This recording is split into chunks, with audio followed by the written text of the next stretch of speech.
আসসালামু আলাইকুম গাইস, আশা করি আপনারা সবাই ভালো আছেন। আপনারা দোয়া ভালোবাসা আলহামদুলিল্লাহ আমি তামিম হাসানও ভালো আছি। তো আজকের ভিডিওটা সেই 7 তারিখের। 7 তারিখ কী কী হলো তা জানাবো।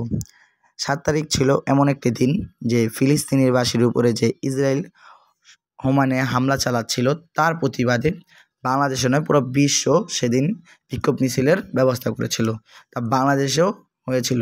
সেদিন আমাদের এলাকায় একটি বিক্ষোভ মিছিলের সাথে আমি, সাকিব, আরেক বন্ধু ফারাবি, আমরা 3 জন চলে যাই তাদের সাথে মিছিল করতে বিক্ষোভ মিছিলের সাথে সাথে স্লোগানের সাথে সাথে চলে যাই আমাদের বাইতুল মোকাররম। বাইতুল মোকাররম হলো জাতীয় মসজিদ, যেখানে বড় বড় হুজুররা আসে বিভিন্ন জায়গা থেকে ছোট ছোট মিছিল নিয়ে, বিক্ষোভ মিছিল নিয়ে সেখানে পৌঁছায়। তারপর সেখানে গিয়ে আমরা এই ব্যানারের পর আরেকটা ব্যানারে যাই। তো সেখানে যে বিক্ষোভ মিছিলের পর দোয়া মোনাজাত হয়, মোনাজাতের পর আমরা সেখান থেকে চলে আসি।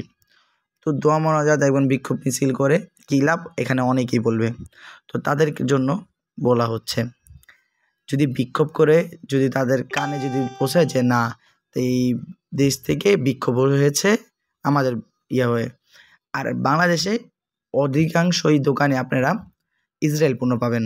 তো আপনারা ইসরায়েল পণ্যগুলো বয়কট করুন। ইসরায়েল পণ্য যেমন আছে কোকা-কোলা, ডাব সাবান, তারপর আরও অনেক কিছু আছে, সেইগুলো আপনারা বয়কট করুন। আপনারা বাংলাদেশে পণ্য খান, যে পণ্যগুলো আমার ভাই বোনদের মারছে সেই পণ্যগুলো আপনারা বয়কট করে নিজ দেশের নিজ পণ্য খান, যেগুলো খেলে আপনাদের টাকা বাইরে যাবে না, আমাদের দেশে আমার দেশে আমার কাছে থেকে যাবে। মনে করেন আপনি এখন ইসরায়েল পণ্য যদি বয়কট করে ফেলেন তাহলে আপনার জন্য ভালো হবে। আপনি আবার অনেকেই সেদিনই অনেক জায়গায় ভাঙচুর হয়েছে, যেমন বাটার দোকানে ভাঙচুর হয়েছে। যারা ভাঙচুর করেন তাদের উদ্দেশ্যে বলতে যে আপনারা ভাঙচুর না করুন। যে দোকানে যাবেন তাদেরকে বলবেন যে ভাই আপনার ইমানের সহিত বলতেছি, আপনি একজন মুসলিম, আপনি বুঝায় বললেন যে আপনি মুসলিম, আপনি এই আটার নামায় ফেলান।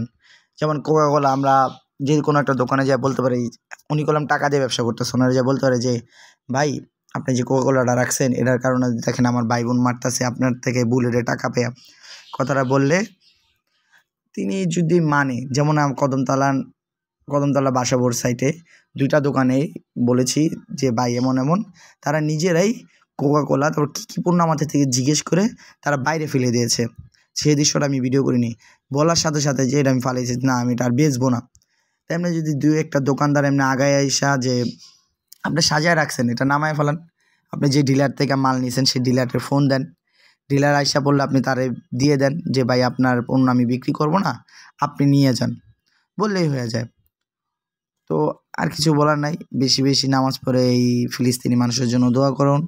তারপরে কি আর বাইতুল মোকাররমে সেইখানে যে একটা বড় ভাইয়ের ইন্টারভিউ দিলাম প্রজন্ম টিভি, তারপরে সেখান থেকে এসে পড়লাম। দেখা হচ্ছে আপনাদের আরেকটি কথা ভিডিওর মাঝখানে বলে রাখি, 11 তারিখ শনিবার সবাই শাহবাগ আসবেন, যে শাহবাগ থেকে সোহরাওয়ার্দী উদ্যান পর্যন্ত, সোহরাওয়ার্দী উদ্যানে সবাই আসবেন, যার যার এলাকার থেকে মানুষ নিয়ে আসবেন, সেখানে আপনার কর্তব্য আপনি মুসলিম হিসাবে। তো আপনাদের সাথে দেখা হচ্ছে সোহরাওয়ার্দী উদ্যানে, আমিও আসছি, আপনারাও আসুন। তো ভালো থাকবেন, সুস্থ থাকবেন, আসসালামু আলাইকুম।